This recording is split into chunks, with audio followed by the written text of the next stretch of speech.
Hello, Rachel. Thank you so much for joining us on our episode today. I appreciate you making the time to be here with us.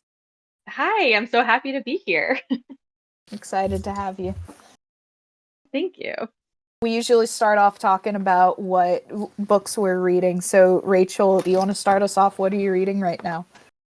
Or I are you? am actually reading oh my gosh, I can't remember what the second book is called, but the second book of the Spark of the Everflame series or the Yes, Glow of the Glow. Everflame. Yeah, there we go. Yes. Okay, yeah. Yeah. So I'm really enjoying it. I kind of read the first one as I was finishing up like my book, and then I was able to jump into the second one. It's really good. I'm actually really enjoying it. It's awesome. It's still on my list to read, but I know Drew has read it, and most of our listeners have actually. Um, at least the ones that are active in our server have. Yeah, um, we're a little bit of a Pencool fan club yeah, in this server and on this podcast.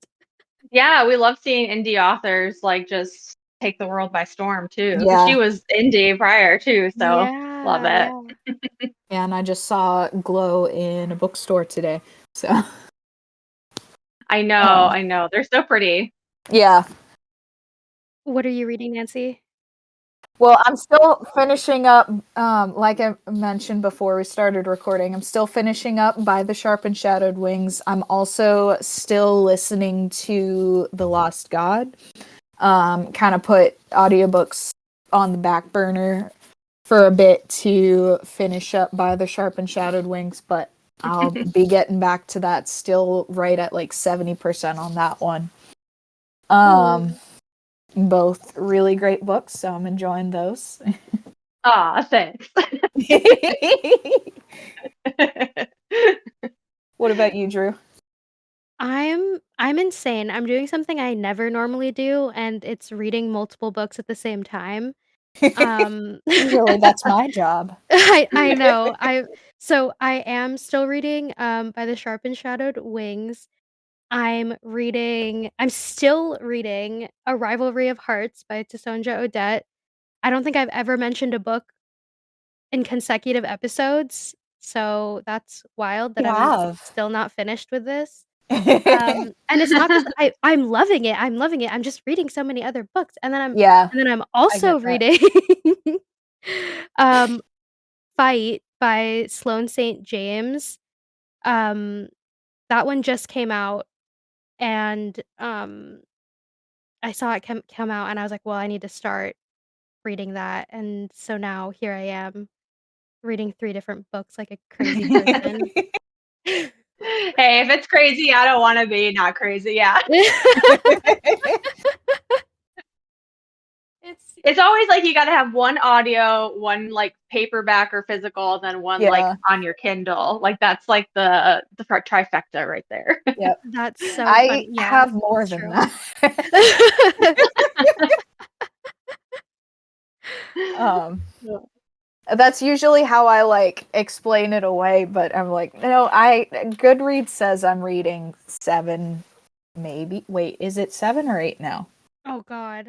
I don't remember. I think it's 7. That's impressive. Because most of them I haven't touched in a hot minute.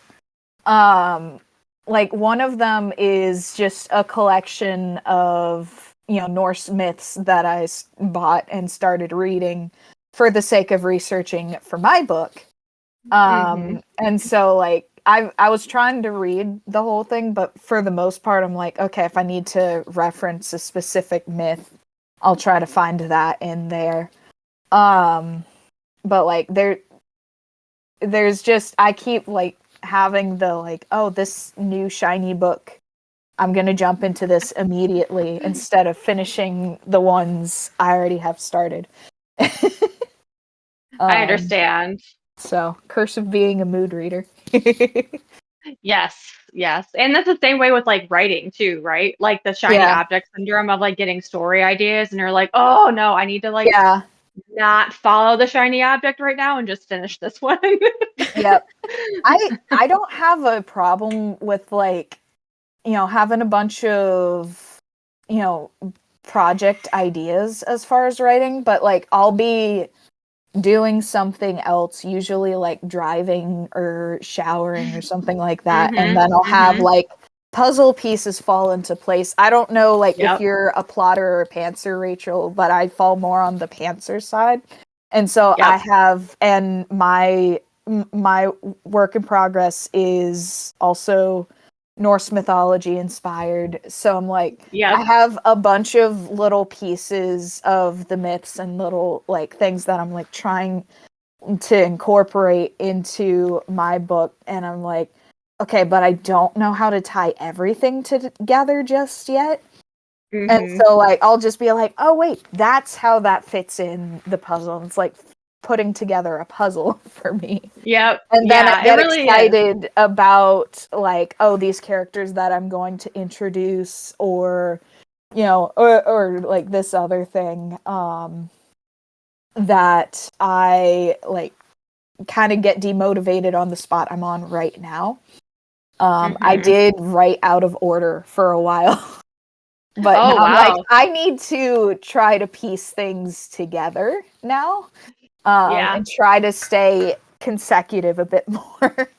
So I'm Yeah. working I on mean, that. whatever your process is, whatever works for you. And it's Yeah, all about refining it even as you go. You know what I mean? yeah, Like I couldn't the people who are like the very strict like plotters and like sit down with the 4 act structure and bullet point. I can't do that. Like, I and can't either. maybe it'll depend on the book that I'm writing at the time, Mm, or maybe as I grow in different writing, but like just I love to surprise myself by just coming up with stuff. yeah, Like, like that's just how my brain works. So, yeah. That's definitely like how it is for me, especially because like I tried to sit down and like focus on like fleshing everything out before I started writing it, and I was like, mhm. no, this is boring. I want to just start. Yeah. No, yeah, I totally get that. Like for my project, my male main character is Loki, so it's kind of fitting that it's chaotic, Yeah. the process. So I love yeah, that. Yes. maybe it'll be different for different projects, but I'm not there yet. Yeah. Yeah. And that's okay. That's Yep. exactly what you needed to be for this project, and that's all that matters. Well, Drew, do you want to like more formally introduce Rachel, and then we'll start dive into the questions? Yes, yes. So, we have Rachel N. Harker with us, the author of the By the Sharp and Shadowed Wings. Rachel's love of books and writing started when she experienced the high of attending the school book fair, and she's been chasing that feeling ever since. Girl, same. Yeah, right? She enjoys writing spicy fantasy romances with intriguing words, complex characters, and a dash of darkness. When not slamming her head against her keyboard, you can find her on the hiking trail or burrowed in her couch. She lives in Southern California with her husband and all the characters constantly swirling around in her mind who have yet to pay rent. So, thank you Yep. again, Rachel, for being here with us. I definitely appreciate you being here. It's so nice to have you on our podcast. Yes, thank you so much for having me. I'm excited. And before we dive into the questions, we sometimes save this for right at the end, but since we have the spoiler section at the end, I want to do it at the beginning. Where Okay. can readers find you at, Rachel? Okay, so mainly I'm on Instagram.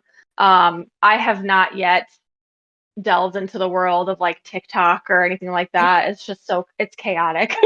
Sure. But Instagram for sure. I'm working on getting my website up and finalized too, so hopefully I'll have that up. But everything right now is just on my Instagram at author.rachelnharker. So Awesome. And we'll also link it in the episode description when this comes out. Um, So awesome. Again, thanks for being here with us. Like I mentioned, I'm loving your book so far. I'm yeah, almost done, but I'm really loving it. And as everyone's probably gathered, I love Norse mythology. Mhm. So when I saw that's what your book was about, I was like, I definitely want to read this when it's out. So I'm excited Yeah. to be interviewing you today. So first question Yeah. I've got for you is, what made you want to write a romantasy inspired by Norse mythology? So romantasy has always kind of been like my genre, like I mean, I grew up with, the Harry Potter books, of course, like everybody, and Mm-hmm. then um got into like all the YA, Hunger Games and Cassandra Clare and all that. Mm-hmm. So I just always loved the like elevatedness of like romance with fantasy, like that combination. Mm, And the story itself, actually, it wasn't originally a Norse myth retelling when I first thought of it. Um, but as I was kind of like you said, with like the puzzle pieces started like falling into place with me, just with like um scenes and stuff. And for some reason, I could not like get the Children of Loki out of my head when I was thinking about this. And so I kind of like sat down one day and I was like, this makes total sense now with how I want this to play out, because I wanted like Viking aesthetic too, mm-hmm. because I love like the show Vikings and just like the culture and all that. And um I've always really liked Norse mythology. I feel like so many people lean to Greek Yeah. mythology, and that's a very heavy, like a lot of people love doing like a Hades Persephone retelling, Yep. right? Mhm. And so I just, not that I planned it this way, but like I was just like, there's really not many Norse like romantasy like Yeah. retellings, That's kind of and the thought that I had too. yeah, yeah. And it was just like, it's so, I mean, it's been a while since I've read a lot of Greek mythology, but like Norse is just so interesting to me because it's everybody is morally gray. Like they don't Mm, try to yeah. play off on this, like, oh, we're a superior race of gods. Like they're men just with godhood. You know what I Yeah. mean? Like it's just so, I don't know, it's just so interesting. Like, and they're all just mischievous and yeah. So that's why I love Norse. Yeah, I definitely think that's really cool. And I do think that like right now like Norse mythology is kind of, being more done in like the Hmm. bookish world, like a Fading in Blood, like that was really big Yeah, whenever it I came out have it last on my year. shelf. I have Yeah. to. I didn't want to read it when I was editing. I was That like, I makes don't want to sense. read this when I was editing, just I mean, not that, my story is completely different, but Yeah. I just was like, I don't want to feel any type of like way about my book while I'm reading this, Yeah. So I definitely get that. That one like is really good, and I'm excited for the sequel, which, if I remember correctly, comes out like 2 days before my birthday, which is cool. nice. Um, but like I do feel like it's being more like more people are writing about Norse mythology, which I think is really cool, actually, like to see it being more Hmm. popular and being like, Yeah. okay, people actually do want to read about this. Yeah. Um, Yeah. I definitely like, I love Greek mythology retelling too. Like, no, Yeah. no hate to those, but there are a lot of them. Um, Yeah, because it's and it's very like Beauty and the Beast coded, right? Like Hades and Persephone is like the yeah, OG Beauty and the and Beast. like So even not just like the Hades and Persephone story, like just Greek mythology in general is like, I don't know, I guess kind of mainstream, and probably because a lot of us grew up reading Percy Jackson too. hmm, yep, yep, um, but yeah, it's definitely really cool to see more like Norse inspired stuff like outside of just Marvel. Um, yeah, yeah, which, no hate to Marvel, but it's definitely right. really cool to see other takes on it as well. Hmm. Were you Yep. always well-versed in Norse mythology, or did you have to do a lot of I mean, I'm sure you had to do a lot of research, but was it just something that you took an interest in before even, integrating it into your novel? Yeah, so I kind of got more interested in it when I this sounds kind of silly, but the show Vikings, I watched it like years and years ago when it first came out. And Mhm. so I kind of like was really interested in that too because there's a really interesting like dichotomy of how Norse mythology is like pre and post like Christian influence too. Mm, Oh. Um yeah, so, because like a lot of the pre-Christian is very hard to like discern because it was so taken over by that yeah, time.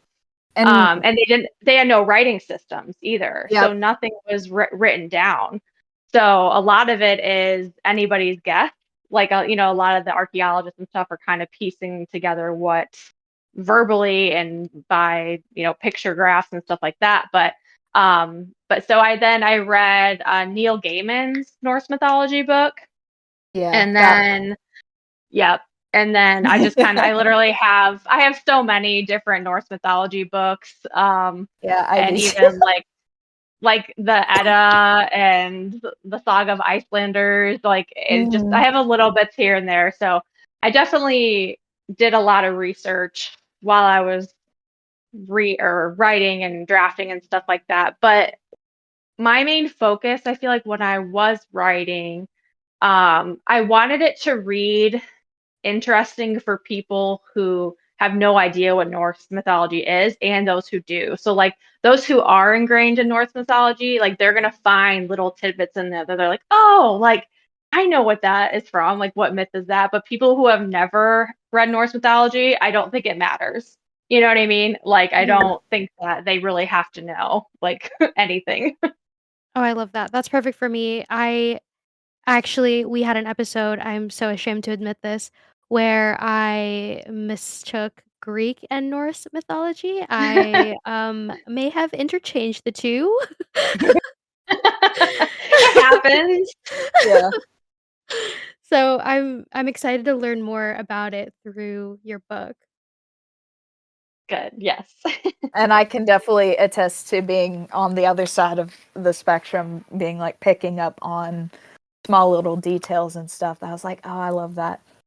Yeah. It's so Specifically, fun because it's like little Easter eggs, yeah, like specifically Fenrir's nickname for Revno was one that I was like, I picked up on that before you said what it yeah. meant. Which Mhm. was what made it even more cool to me is what it means is actually a nickname my boyfriend has for me. And Oh, that's cute. that's not a nickname I see often in books, but that's the second time I've seen a version of it. Like, the nickname that the MMC has is that word, but in another language. Mhm. Um, which I Yep. think is really cool. But yeah. Yeah. Thank you. I love that. Okay, so our next question, if By the Sharp and Shadowed Wings had a theme song, what would it be? So this is a two-part answer for me because when I originally thought of the story, I was listening to Running Up That Hill by Kate Bush, like the If Mm. I could I make a deal with God, Oh, that yeah, song. yeah. And I was listening to actually the Loveless version, which is more like the rock, like punk rock kind of version. Right. Um, and I'm the type of person where music invokes like stories in my head. Like it just plays out like a movie. Like Mm. I think some people even call it like maladaptive daydreaming. Like I just fully have like this full on like movie trailer go in my head, right? And Yeah.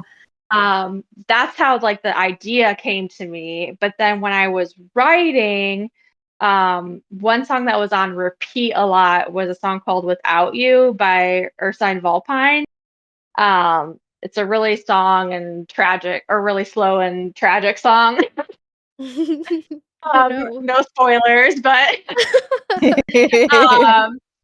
but it was just one of those songs that like I just there's a lot of scenes that came up during that song for me, so it became kind of like the song of the book. And I already have next book's theme song too. So Ooh.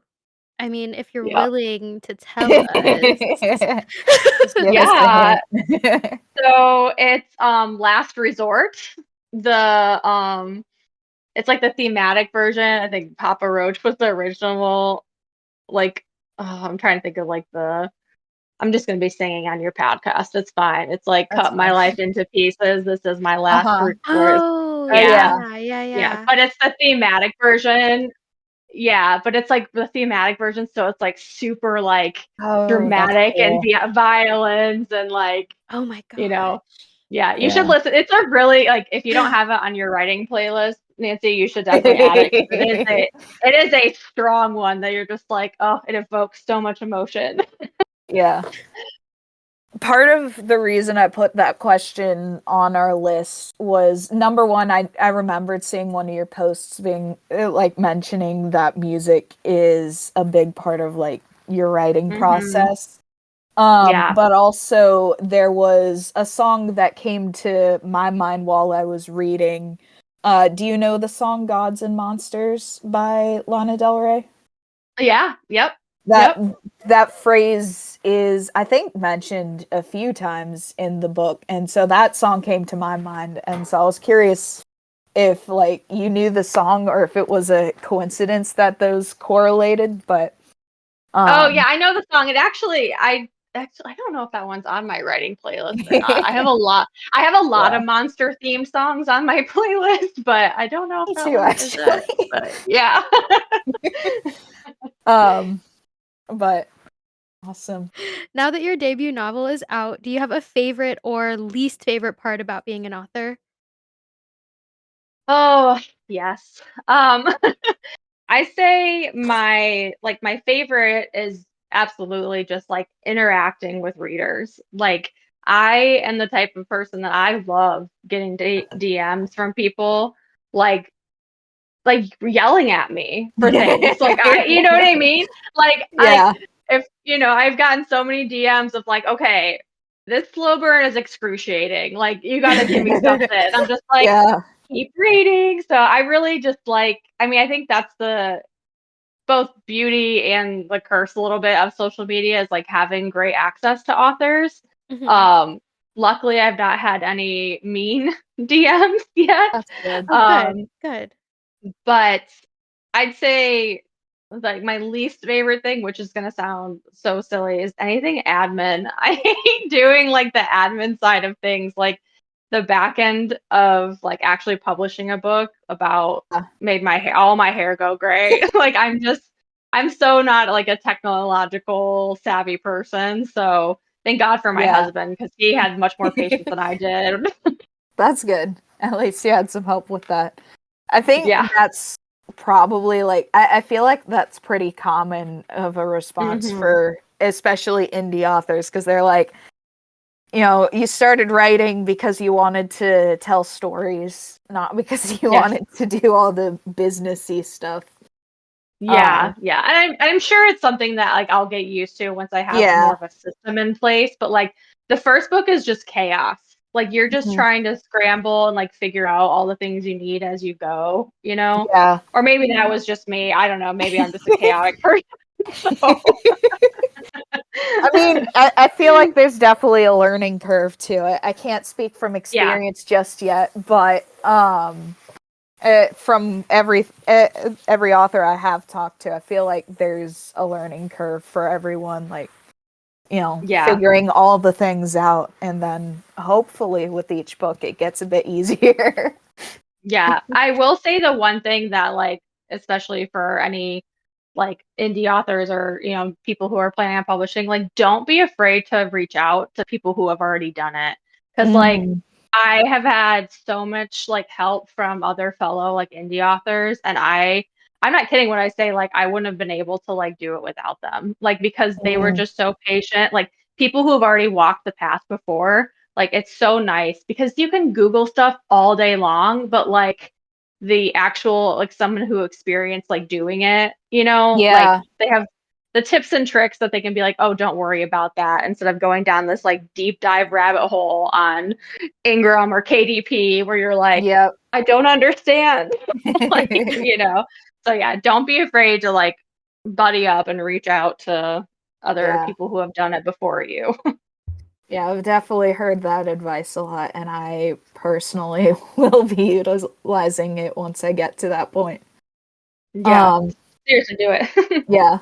And just out of curiosity, I know this one wasn't on the list. Is there like a character or characters that you feel like I know a lot of authors say like there's a piece of them in their characters or like there's a character they relate to the most. Is that the case for you? Is there a character you relate to the most or You know, I feel like inevitably, you know, authors always put a little, and but I feel like I'm so a little bit of everyone, right? Like Mm. I definitely a little bit of Revna, I'm definitely a little bit of Hell, I'm definitely a little bit of Tyr because I love puns and Tyr loves puns. That was my own like selfish plug for like silly humor.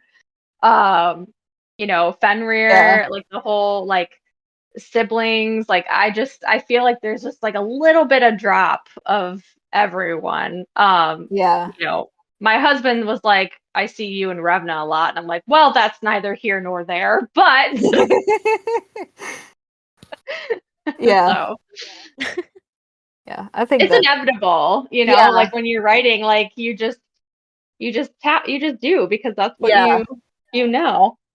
Yeah, I can definitely attest to that. Like I've seen for my own writing, I've gone back and been like, "Oh wait, that's something that I related to that I didn't put in there intentionally." Mhm, um mhm.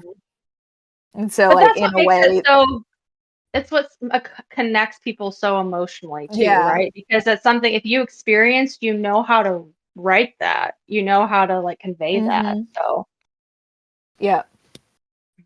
All right. yeah. And then we also have a couple of more fun questions, and these were ones that I kind of wanted to surprise you with. So, first Okay. one, we these ones are ones we do a variation of for all of our guests. So, first Okay. one is a fuck Mary kill question, Oh and God. I I went with for the your three options, I went with Fenrir, Yorman, and Hell.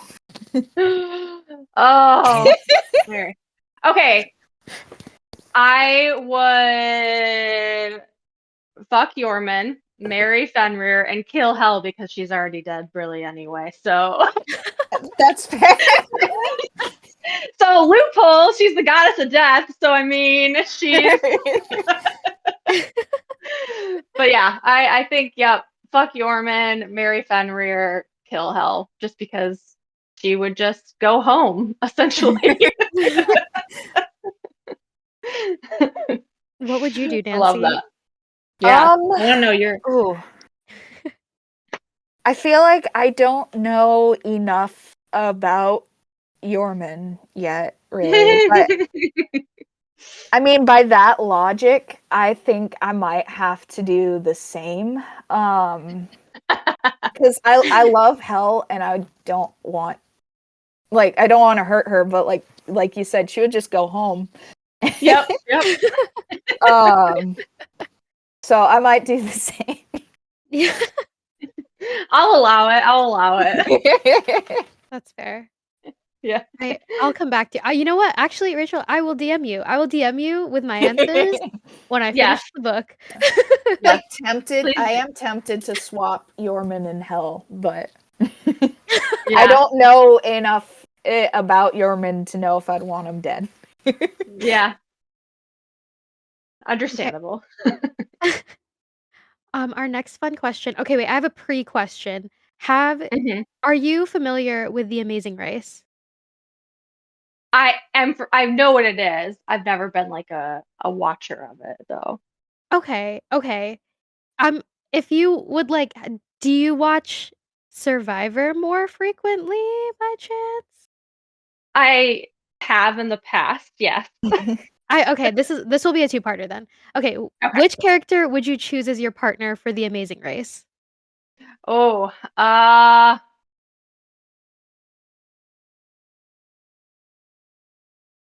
I think I'm gonna go with Hell.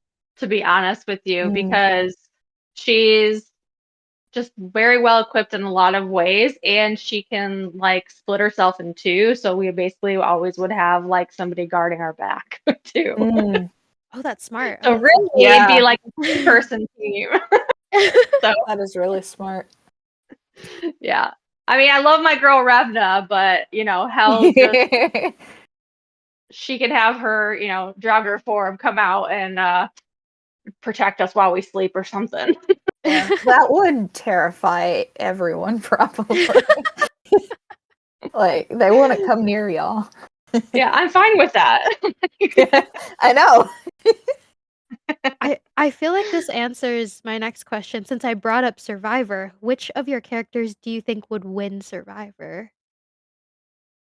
Oh, hmm. I mean, they're all survivors in their own way for sure.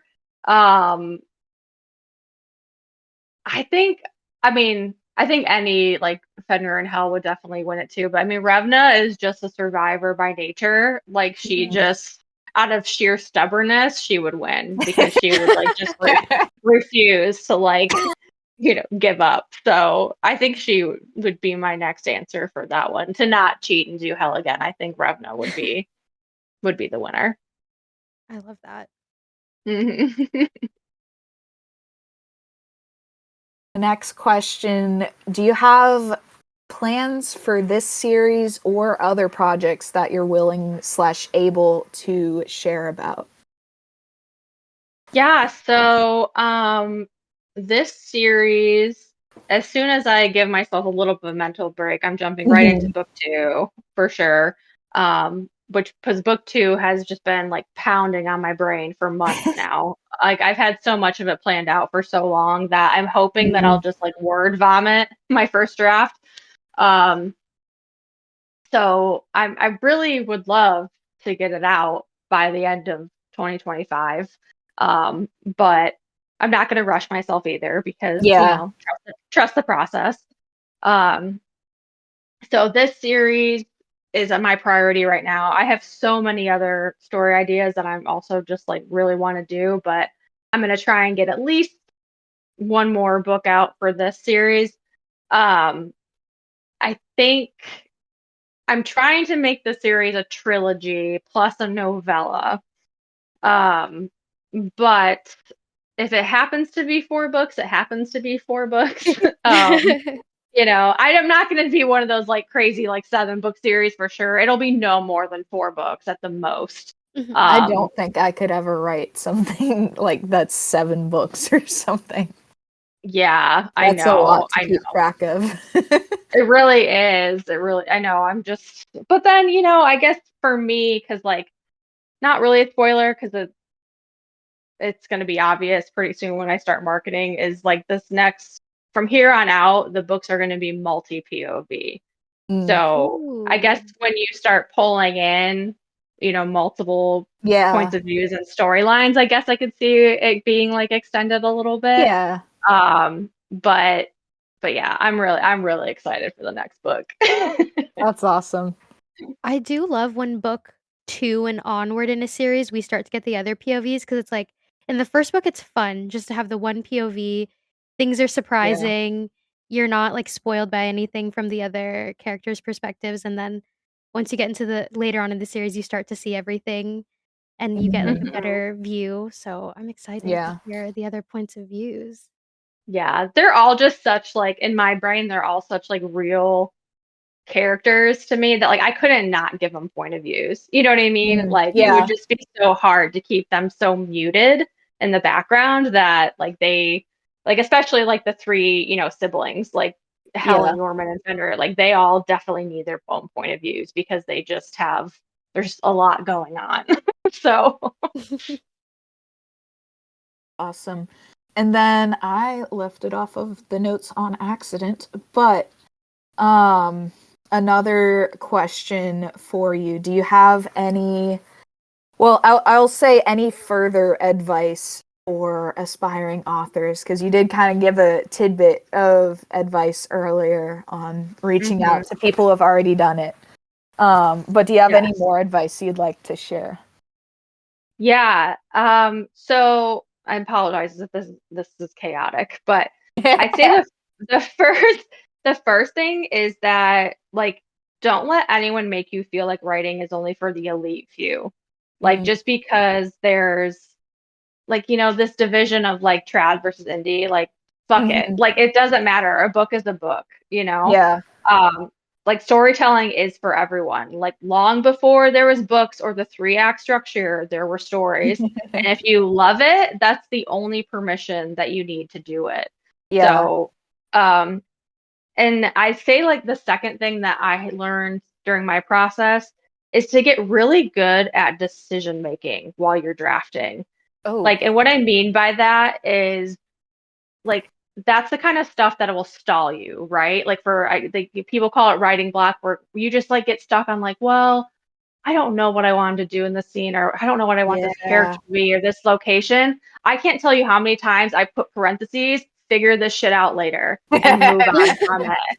Like, seriously, like it's one of those things, especially when you're drafting, like your gut will tell you on your next draft if it was the right one or not. So like try not to like Yeah. focus on like just make a decision and then move on from it and then revisit it if it's nagging you. You know what I mean? Yeah. Um That's definitely really good advice, and advice I need to take more often. Yeah, I there were days where I got really stuck on certain things and I'm like, Rachel, you have been staring at this just a name. Like just put John Doe in there right now and then come back and like fix it. Like I love like putting like yellow highlights with parentheses saying figure this shit out later. That's one of my favorite things to do when I'm writing because it's such a nice because sometimes your brain is just not in the mood to do that kind of thing. But Mm-hmm. if you're in the middle of a scene don't let it get stuck on something so Yeah. silly like that. You know what I mean? Yeah, I've had it where it's like, the name of a random servant that I'm never gonna see again. I'm like, okay, well, Right. servant name, and then Yep. just keep going. Or like sometimes it's like, okay, introducing a new character. I don't have the like mental capacity to decide exactly what they look like and how I want to Right. describe them. Yep. So placeholder it for now, keep going. Or Yep. dialogue that I'm like, I don't think this is quite how this character would say it, so I'm gonna bold it so Hmm. that way I know I might want to revisit how it's phrased, Yep. but the Yep. message got across here. Yep. Um 100%. so it's like I Yeah. definitely have a lot of placeholders, but I also get stuck a lot of times. I'm like, Hmm. I need to just get more used to like putting the placeholder in and just continuing. Like Yeah. I'm on a spot where I'm like, I don't know how um like it's I'm like, I'm not sure how Loki would respond to this, and I feel like I'm getting a little bit repetitive with this conversation, so maybe I should Yeah. just have him walk away from the conversation. But Yeah. and so I'm like, maybe I should just placeholder this for now and move on to the next chapter, because that's the end of Yep. the chapter, is that conversation. Yeah. And that's like a decision, right? Like that's what I say, like making those snap decisions when you're in the Yeah. flow. That's something that's not going to take you out of the flow. It's just like, okay, I'm deciding right now to come back to this. Like Yep. I'm not gonna, and leave it at that. Cause yeah. But I'd say like the last thing I'll say, and it's kind of corny, but like remember that like every story has a place and every story has an audience. Like if they can make movies about shark-filled tornadoes, like you can write your book about Norse mythology, Greek mythology, like you know what I Yeah. mean? Like don't worry about things that are oversaturated. There's no such thing in books. Like Yeah. just write it. Like Yeah, I definitely like I like what you just said, like there's no such thing as oversaturated. mhm. Like I'll be completely honest, like when I was I guess like baby writer, like I had barely done anything. I was like really scared of the whole like, well, what if people are like, "Oh, this has already been done before?" Like, that Mhm. sort of Mhm. thing. And so I was really scared of dipping my toes into fantasy with writing, because It seems like, Yeah. small fantasy authors are the ones that are constantly getting accused of, copying Yep. SJM or Rebecca Yarros or Yep. whoever the big Yep. name authors are. And I was like really scared of that. And I'm like, well, every fantasy novel, like there's elements, like every Everything is element of derivative. fantasy is Everything. derivative of Yep. folklore and mythology and all of that. Yep. And SJM's just really popular right now, so people are like, "Oh, you copied her." It's Yeah. like SJM took a lot of stuff from other places, and that's not a bad thing. It's Yeah. part of writing Yeah. fantasy. Yeah. Um, Like you can't like get away with writing fantasy without pulling from Lord of the yeah, Rings or, like that's just because that's like the OG, you know? right. Yeah, and it's like it does piss me off seeing people doing that. Yeah. Um, Especially when they're like, I've seen people who have said like the Game of Thrones author copied SJM. It's like, nope, that came first.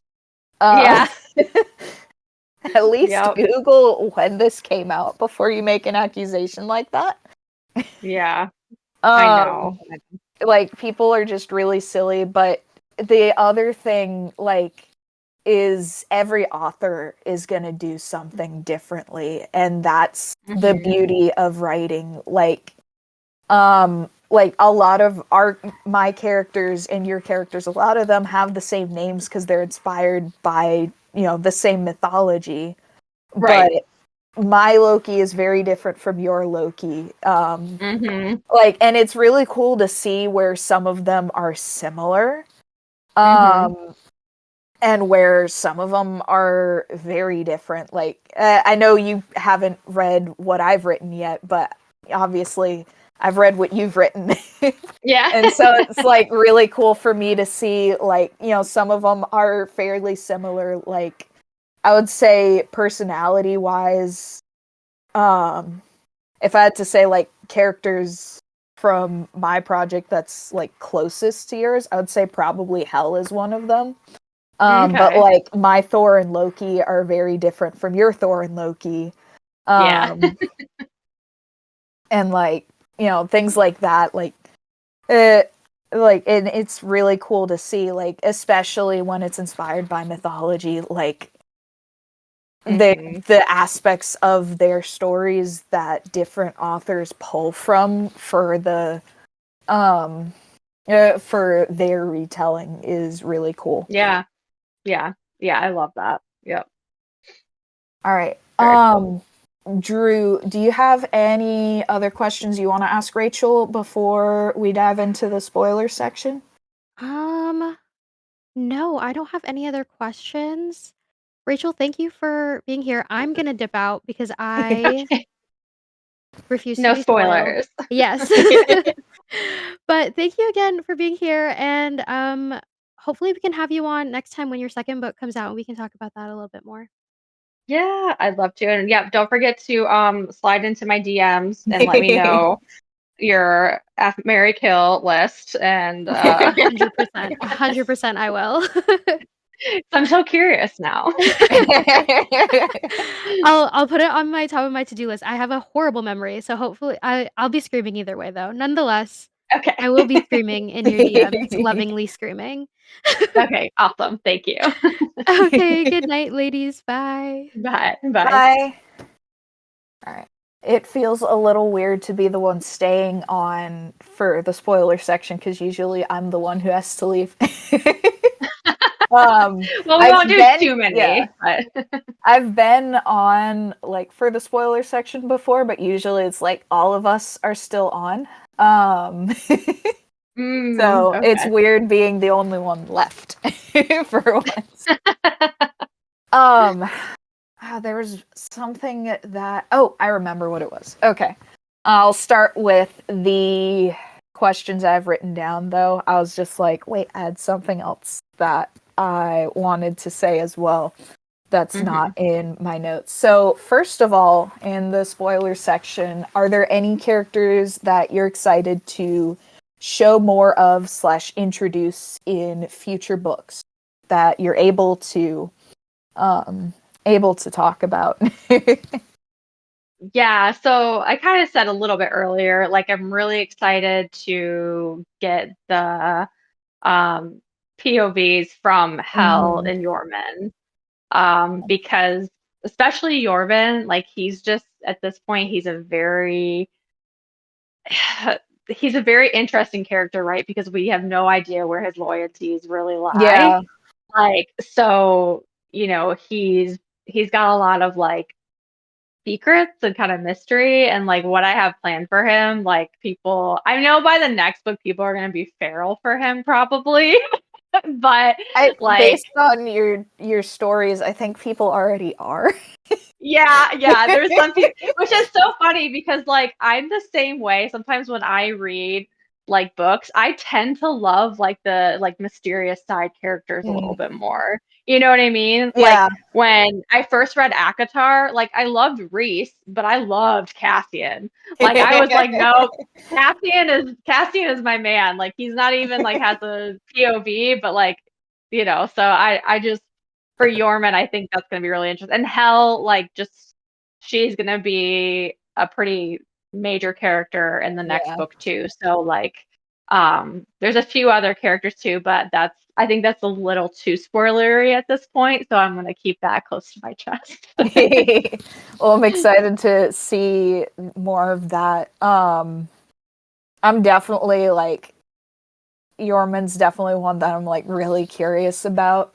So I'm excited to see his POV. I have trouble picking favorite characters, but Hell Yeah. is definitely up there. Yeah. And part of it might be biased because she's a character I have a lot of fun writing in my book. Mm-hmm. Yep. Yep. So like already I was already attached to the like character in the mythology and like the name. So like when she was mentioned, I was really excited to meet her. Um, Yeah.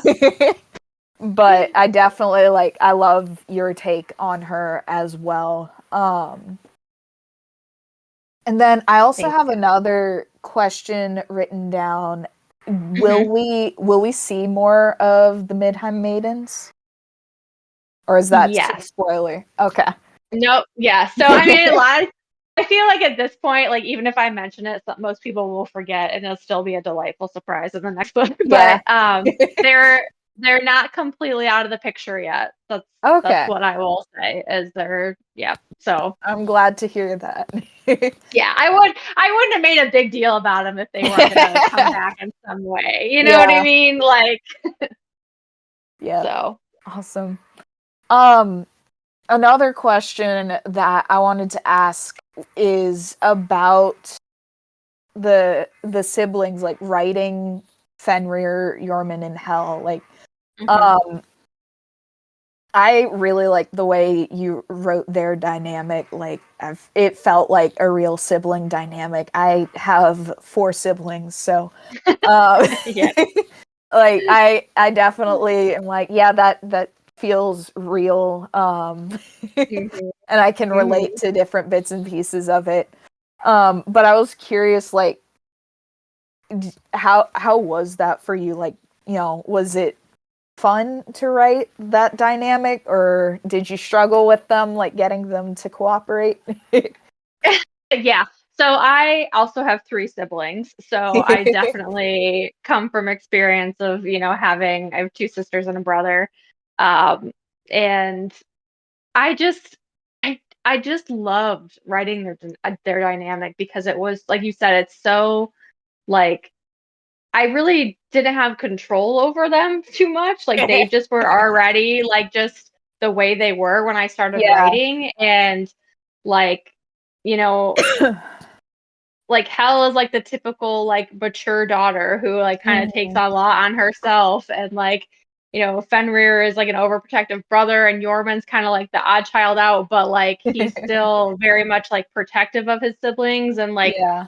he just feels really misunderstood a little bit and so I really loved playing off of like sounds really bad but like their trauma as kids and like their childhood and how that would affect them like in their adulthood and like what happened to them, because that's also like I've always been drawn to like them in mythology, because like they just were so screwed. Like they were like just because there was these prophecies surrounding them, like they immediately got treated, you know, like monsters, for lack of a better word. And like they didn't really need to, like the whole, so I feel like that's the whole like thing about like, you know, Ragnarok could have gone differently if Odin hadn't been such a dick. You know what I mean? Like, and also like it's the whole like trying to prevent a prophecy type thing, like in the mythology. That's like it's like, no, you made it happen. Yep. Which I feel like that's kind of a natural thing, like a natural response, like, oh, this, you know, is gonna destroy my home and the world. Let me try to prevent it. So it's like, I don't blame Odin for responding like that. Like, yes, could it have been handled better? Probably, but you know. But, and I don't remember if you said this in the book and I missed or forgot it, but what's the like birth order? Like, who's the oldest?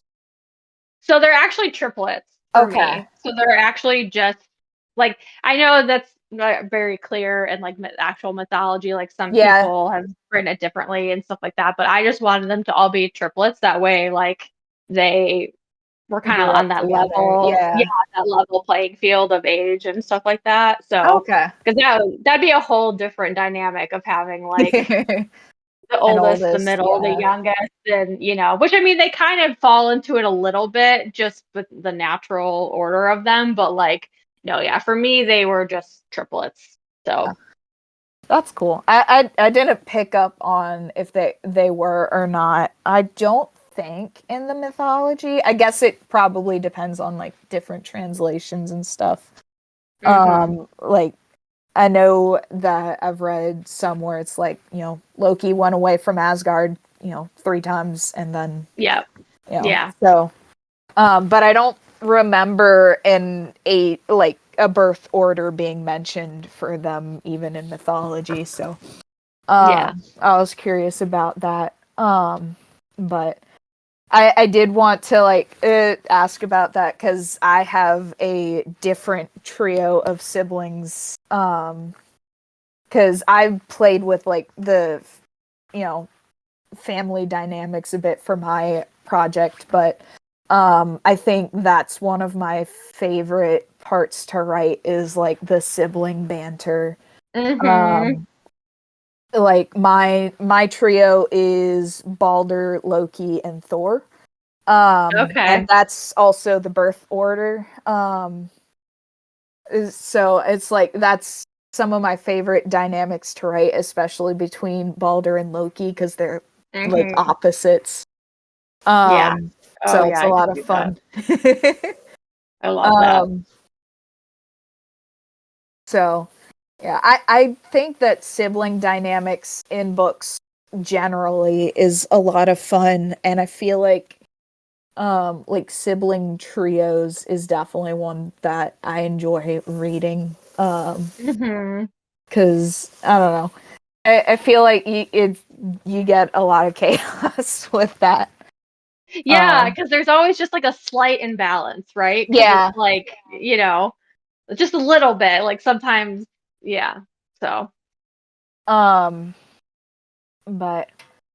I only had the 2 questions written down. I feel like I had others that I wanted to say that I just forgot to write down. Understandable. I'm just staring at my screen now, trying to remember. That's okay. Do you have like a favorite of the side characters? So like I would say like outside of Revna and then Fenrir, Hel, and Jormund. like outside of them, do you have a favorite that you just like whenever they're on the page you really enjoyed writing them? I mean, I love Tyr. Like Yeah. he's just the biggest like bisexual cinnamon roll ever. Like he's just like, and he's just so conflicted. I mean, not conflicted, but he's god of love and war, and so, but he's just Yeah. such a lover, and like, he's just. I really love like bringing him in as like Fenrir's like best friend, just because Yeah. of like the mythology between them, and like how he literally bit Tyr's hand off, and Yeah. like I thought that was Tyr, a like, really cool take. yeah, like he just Tyr volunteered for it essentially because he was like, I've watched him be abused for so Yeah. long. And so, like, I'm going to volunteer to do this because I know they're lying and I want to prove a point, Mhm. And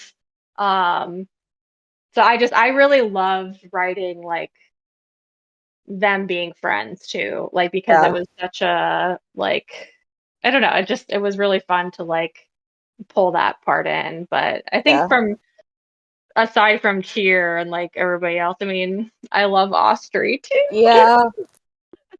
That But part yeah, made me cry. I know that's probably one of my highest DMs that I get right now. Is just the name Austri with crying faces. So That doesn't surprise me. I yeah, think like the main reason I didn't like scream into your DMs was because I was like, well, I'm gonna be interviewing her, so I'll just like save it for then.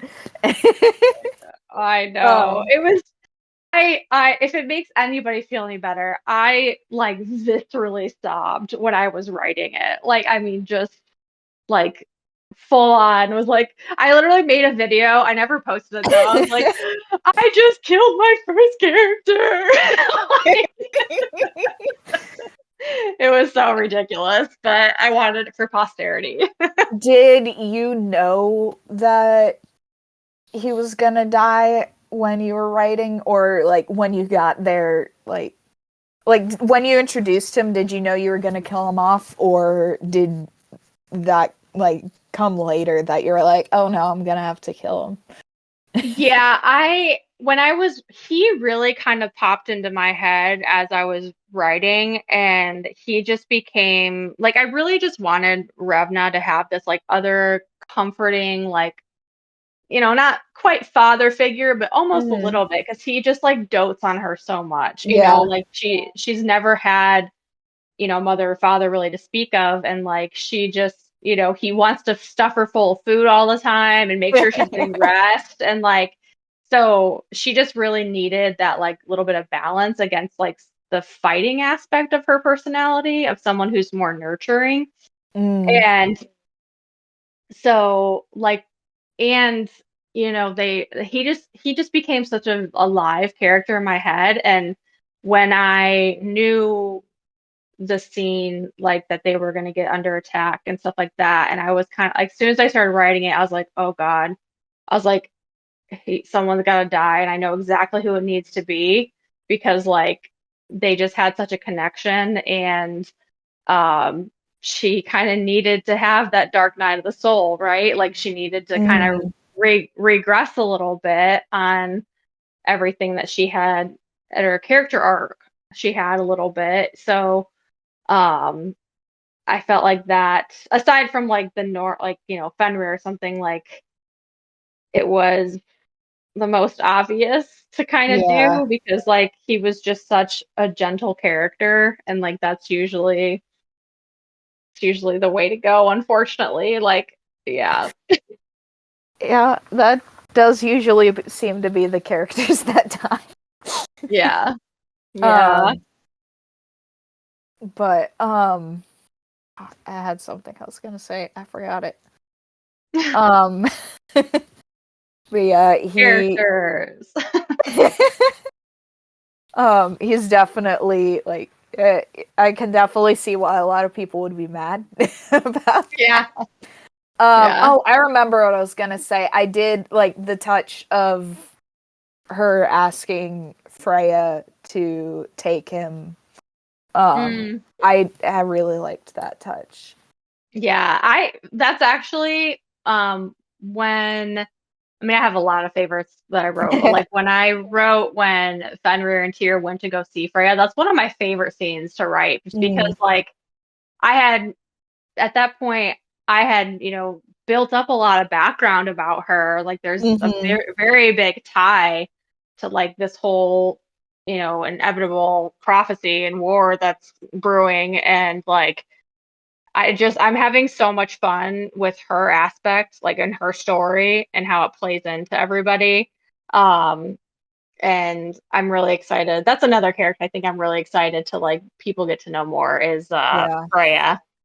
Yeah, So. Freya as a goddess, like she's really badass. Yeah. So I'm excited to see more of her as well. I do really like when there's characters just in general in books like that kind of I've heard it described as like haunting the narrative, and I know in Freya's case she's not dead, she's just not there for most of it. And so in a way she kind of like does that. She haunts the narrative. Like you hear about her the whole book, and like it was like 80% in, I think, or something like that. You finally actually meet her. So I think that's really cool though. But she's definitely a really cool goddess though.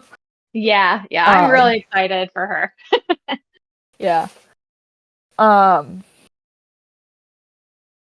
See. Trying to think.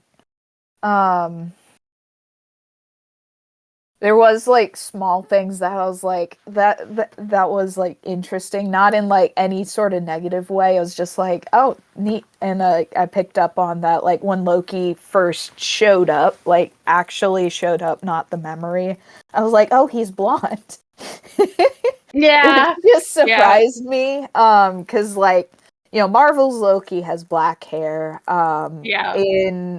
I know it's not necessary. I don't think it's necessarily specified in the mythology what color hair he has, but like in most of the art of him, he's a redhead.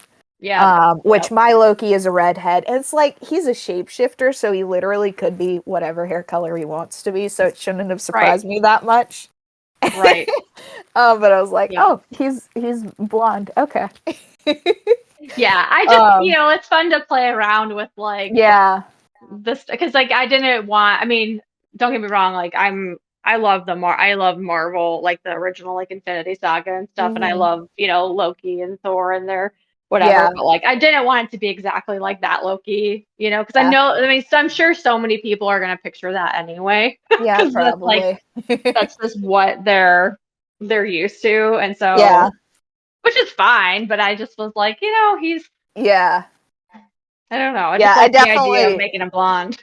I definitely get that. And like when he showed up, I was like, oh, that's why Yorman is blonde. That makes sense. Yeah. I wanted him to pull a little bit more because, they literally like Fenrir and Hel kind of lean more towards their mother with their like darker complexion, dark hair, and then like, Yorman is like very close to his father, which already is like hard for him because they have such strong feelings towards their father and lack of him being around and just the shyster that he is. But so that's also just one of those things. But and that was when he showed up. That was another one of those little like mythology things. I was like, I like that nod with him showing up as a mare. Yep. I was like, I wonder if we'll see Sleipnir as well, but I know. I really I was like, so because I mention it in the book, it's not overly done, but like I do mention like when Fenrir goes back to Asgard with Loki, it does talk about his other two sons standing behind him. So like I figured that was Narfi and Vali. Yep. I don't know how to say it, but Vali. Yeah. So I'm definitely like because that's also a crazy dynamic with like their step siblings. They've never met each Mhm. other because it's just I don't know. So that's Yeah. gonna be fun to play with too. Yeah. Definitely some crazy family dynamics there. Yeah, I know. That's one of my like tropes. I'm like just complicated family dynamics, man. Because like, you think the Greeks are bad? Like, look at Norse mythology. Yeah. That's definitely like one of the things that I was like, okay, I'm gonna play with this a bit because this is really hard to keep track of. Yeah, Like yeah. Thor is Odin's son. I don't remember who his Mhm. mother actually is in the Yep. mythology, but it's not Frigg. Uh, Right. Right. Like there's and so like, many like different back and forths whether like who's related to who, like is Loki and Thor actually, or is yeah, Loki and Odin because they took a blood oath to make yeah. them blood brothers. So there's all this. So I just did what I wanted to, essentially. Yeah, and I mean it's a retelling, so that's valid. Yep. like Yep. like mine kind of like I do some of the dynamics, like some people will read it and be like, okay, this kind of is reminiscent of like Marvel's a little bit. Mhm. And it's like, yeah, there are some things that probably were inspired by that, but at the same time there's plenty that's also different. Um Yeah. Yeah. and like there's plenty that's like this is not at all what happened in the myths, but it's my book, so I can do what Yep. I want. Yep. And it's fun to just have like little nods, Yeah, just like little nods, just because then like it delights people who know, like, oh, yeah, I know definitely. what that is. Yeah, and I'm trying to weave like those into my book like as I go. And especially because like so when I started writing the book, it was like just because I was like Norse mythology is cool. I don't see it a ton on like Hmm.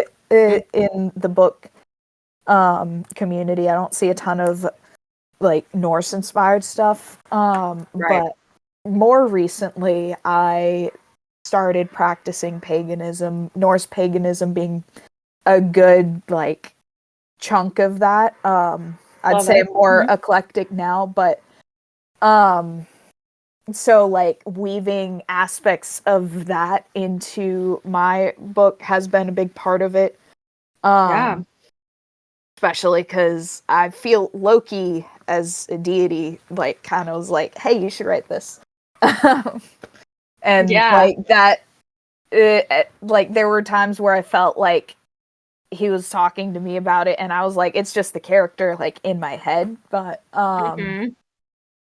That's awesome. Um but yeah, so like weaving in little nods to that, like um trying to think of a way to like it kind of it the way he is um with certain characters, I'm like I kind of feel like that's a good nod to like that aspect as well, like the his devotees, which I'm one of them. Like I'm trying Hmm. to be really vague so I don't spoil my book because that's No, not the I get it. spoiler section we're in. Yep.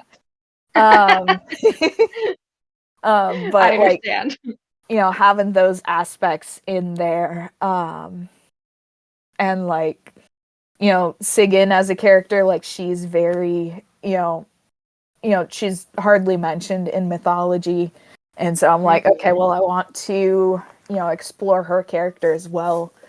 Um, and get to Yep. know what she's like. So, Yep. but yeah, Yep. those little nods to the mythology, I think, is really cool to pick up on and just like weaving them in so that people can um, notice those as well as they're going. Yeah.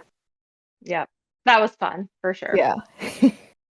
I'm trying to think of if I had any other questions. Is there anything you would like to like yap about in your book before we wrap up? Uh, I don't know. I don't think so. I mean, because I just if I start yapping, then it just might. go way off the rails, and then I'm going to spoil myself for what I want to do in book 2, because I'm that type of person that, like, when I buy somebody a gift, I cannot, like, just keep it until I need to give it to them. I get so excited to give it to them. And, like, that's how I'm feeling about book 2 right now, is, like, Yeah. I just want to tell everybody, like, all the spoilers and be like, because I'm so pumped about it. And Yeah, I'm I'm like, definitely it's so like, hard. I definitely get that. I'm like, I think the hardest part of being an author for me will probably be keeping secrets. I know, I Um, know. Like, luckily I can talk to at least my editor about it, because she yeah. knows. But, like, still, there's so many people, like, even my beta readers, that they're just like, "Oh, is so and so gonna?" I'm like, "Oh, I can't tell you that yet, but, like, I really want to." I Yeah. don't. I have like a handful of people that I'm like basically alpha readers that I'm like, so that like they don't mind if I like spoil like it, or like they're already reading it Oh, anyway. nice. So I'm like, whenever I have one of those like, realizations where the puzzle pieces fit together, I'm like, I had this idea, here's this thing. And like That's nice. one of them was actually, while I was reading your book, my mind wandered to, like, I was thinking about how I'm going to, you know, portray Fenrir and Yorman in my book Mm, once I get there, because I haven't introduced them yet. yeah. And like my mind wandered. I'm like, well, I don't know if that's a good idea for how I'm gonna do it, so I'm gonna just sit on it, see if I hate the idea in the morning. And then I didn't, so I like messaged my friend about it, and they're like, yes, that's a great idea, I love it. Yeah. Yeah. um so like having that small group of people to talk to about it is really great, especially because like for some of them it's like some of those friends, like, they're helping me with making sure I get like certain representation right, Mhm. because like as I was writing, I realized Baldur's ace in, like, I was like, I think he's Mm, ace, like that yeah. wasn't planned for me to do that with, but I'm like, I read back the one of the scenes with him, I'm like, no, he might be. And Yeah. so I sent it to one of my friends who is also ace. I was like, hey, what do do you think like that would be good representation there? And yeah. That's awesome to have Um, that. Yeah. and so like the scenes where I kind of touch on that, and like that was another puzzle piece moment, was like figuring out how to touch on that more directly, so it's not just like hinted at, Yeah. but to have like the clear representation there. Mhm. Um, Mhm. so yeah. That's awesome. Um, but let's see. I feel like I'm doing a lot of the yapping, so I do want to give you the floor.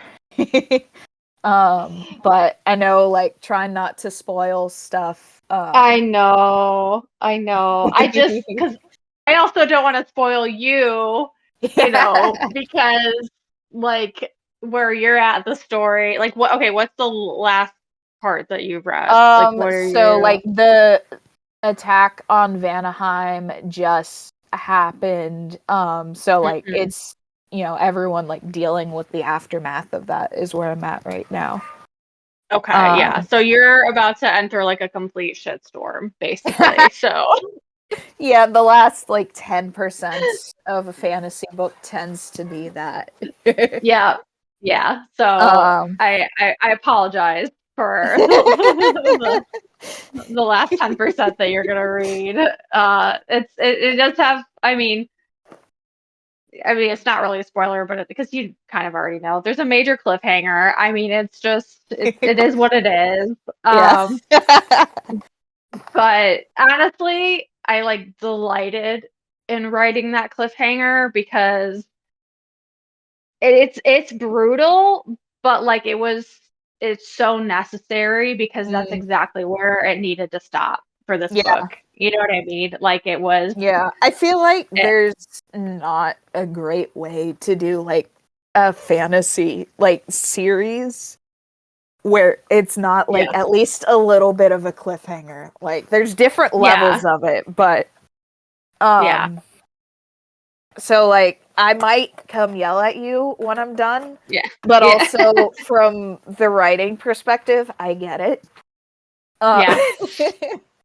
Yeah. And it But was just, I didn't do it to be like vindictive. Like I just was so like when I was in the like ending of like writing it and stuff like that, and I knew what scene I needed to have at the end, like I like got full on, goosebumps because mm, I was like, this is exactly how this needs to end.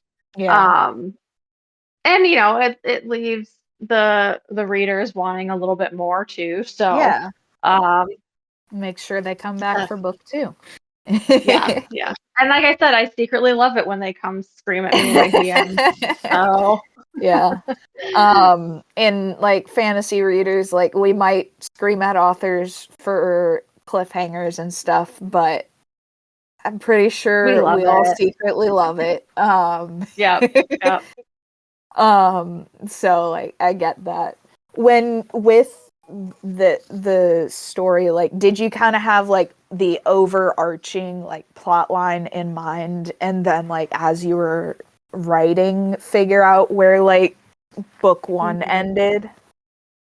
Yeah, I mean I feel like I said, what's weird about me is, I mean, I'm not a plotter, I'm not a pantser, I don't even feel like I'm a planter. Like I'm kind of just I guess I am a combination of the two because I had very specific, like, I think I'm more of like a scene planner. So like I knew like these scenes that I knew were going to happen.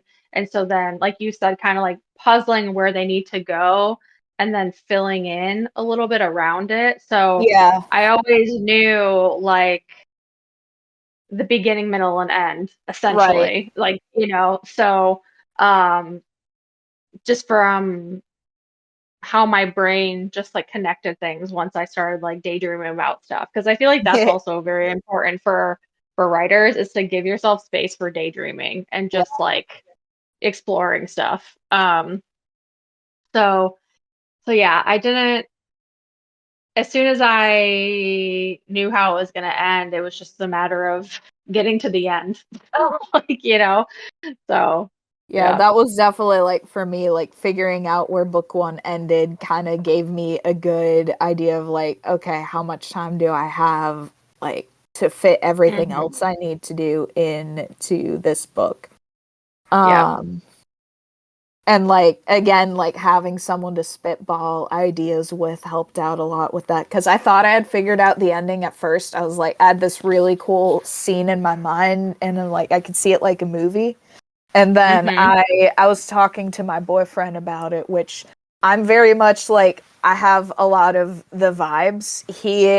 He's not like a reader or a writer really, but he does Yeah. enjoy like fantasy media. Like he plays Yeah. D&D, he plays a bunch of video games, but like especially like the story-based ones that are like fantasy settings, things like that. Yeah. So it's Yeah. like he's very analytical about things. He's, Mm. about to go to law school. Like he can analyze like little details, so he'll like pick apart some of the things. He's like, that doesn't make sense for the pacing, like with Yeah. development of these characters. That's not gonna work. I'm like, oh yeah, you're right.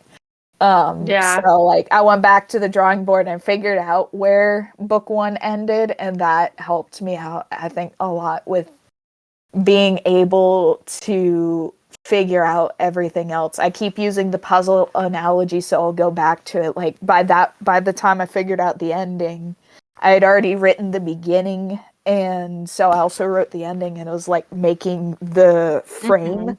for a Yep. puzzle. Yep. And so now I'm just filling in the middle. Yeah. That's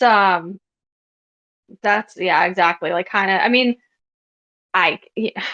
there's so much like back and forth about how you should write a book and stuff like that, but like Yeah. you have to just do what works for you and your brain because it's Yeah. very unique, like Mhm. when I first started writing, because I've tried to write books before this, like and I got so caught up in like the what I should be doing, Yeah. and like I would be like, oh, well, maybe I should like really pause and try and flesh out like the 3 act structure and like do that kind of thing, but it's just not for me. Like it's just Yeah. not. It doesn't allow my brain to do its creative chaos that it is, so Yeah. I love like exploratory drafting, like just writing and seeing what happens, like when I come up Yep. to it, like organically.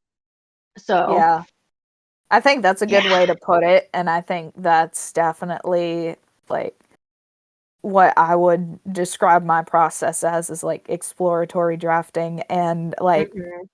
for me, I have like a bunch of chapters in order, but also I have like a handful of really big key scenes that I'm like, I know these have to happen, and I Hmm. really like writing angst type of Yeah. scenes. So I was like, I'm gonna Yep. skip ahead to these scenes.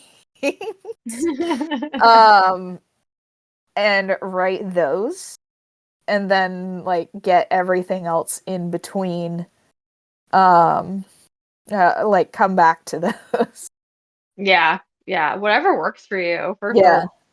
sure. So like for any aspiring authors listening, there is no right or wrong way to Hmm. write a Yep. book, a story, Yep. like whatever it is you're writing, like whatever way Yep. works for you. Don't force yourself to follow like, Yeah. the way some authors do it. Like that works for them, Yeah. great.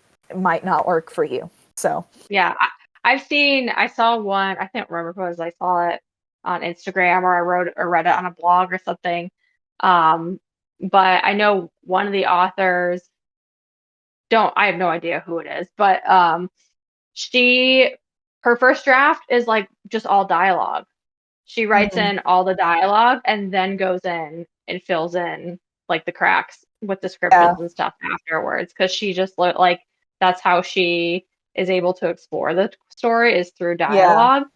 So like she just literally writes the whole book in dialogue first and then goes back in and does the setting and movement and all that. So which I thought was yeah, really interesting because like it just goes to show you everybody has yeah. their own process. Yeah, and like some people like might try to do that, but dialogue is something they don't enjoy writing. Like so like Hmm. that process wouldn't work for them. Um Yep. it for Yep. me it depends on the day whether I enjoy writing dialogue. I Yeah. have been told like even on like scenes that I'm like I'm not sure I like how they're talking in that scene. Like I have gotten feedback from some of my friends that are reading it and they're like you're really good at dialogue. I'm like, "Oh, okay. I needed that Yeah. ego Yeah. boost there cuz I was about ready to delete that interaction." Yeah. um It's so funny too what you think you're good or bad at, and then right. people are like, "Oh no, like that you are." I'm like, "Oh." Like yeah, like that part that you hated, that was actually my favorite part of the book. Hmm. um Oh yeah. so but um so I know we've like gone all over the place with everything, but I do again really appreciate you coming on to talk with us. I think Of course. this is probably out of any of the episodes we've done, this might be the most talking I've done on one of our guest episodes. Well, good. Um, I'm glad I bring it out in you. yeah. Um, like I said, like Norse mythology is a big, big passion of mine for many reasons. So Yeah. I love talking about it. Um, So I'm excited to see what's next. And I'm excited Yeah. to keep reading your work. Oh, I did have a question actually. This could have been Oh, left in the non-spoiler section. Do oh, you well, let's just move it. have we could. But do you have plans for hardcovers of your book? Oh, so I honestly didn't think anybody would want one, so I didn't plan on it, but I think I'm going to, not right away, Yeah. but because I thought about doing something in like a few months, Hmm. of doing a hardback release and then including like a sneak peek into book two, maybe Mm, in the hardcover. that would be So, cool. yeah, so it is coming eventually, just not in the next probably few weeks while Yeah. or I don't know. You never know. I could just message my cover designer and be like, yeah, just do me the hardback wrap because a lot of people are asking now. So Yeah. I was so just curious if that was something you were planning on doing or not. Because I know you yeah, had like posted about paperback, so I wanted to ask that. Um, yep, but yeah. I So have, eventually I will do yeah, paperback, or eventually I will do hardback, and then which again, I didn't really think about a lot of people, but I've had so many people message me about getting signed copies too that I was like, oh, yeah. I guess I should have probably figured this out. So, that is coming as well.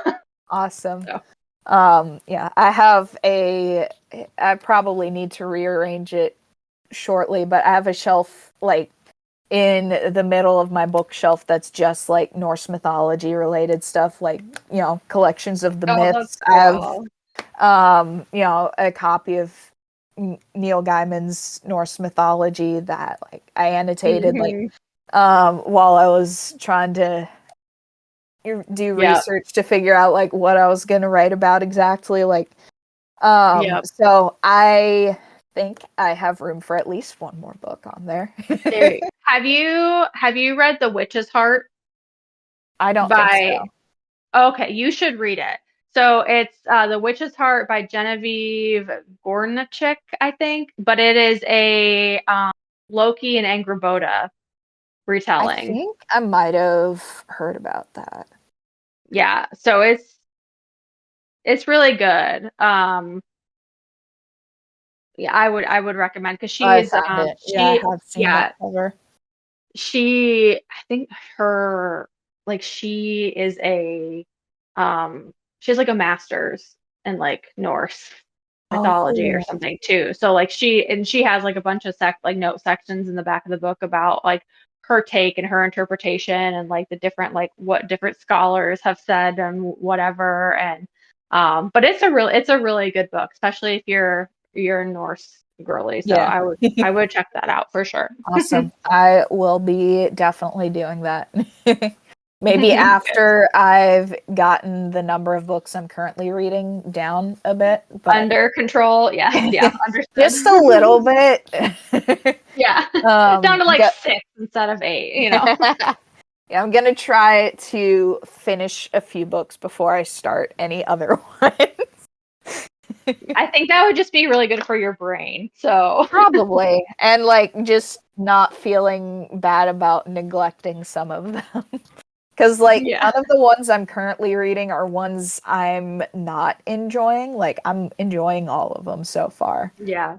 Um, so it's like I just feel guilty about taking so long to read them, which I Yeah. know is silly, Nah. but Yeah. um, Enjoy it. Like there's so yeah, many people who like finish my book within like a day or two, and like go ahead and savor it, cuz then yeah, like I feel so bad that I'm like, oh my gosh, I got to get book two out now because they're all like, because when you're hungry for something and like you want to keep that momentum going, you're like, oh yep. crap, all these people just finished it and they would have easily started book two if I had it out, and like, Yeah, but I know for me, like I mentioned, I have a couple of friends that are like reading, like kind of out for reading my book.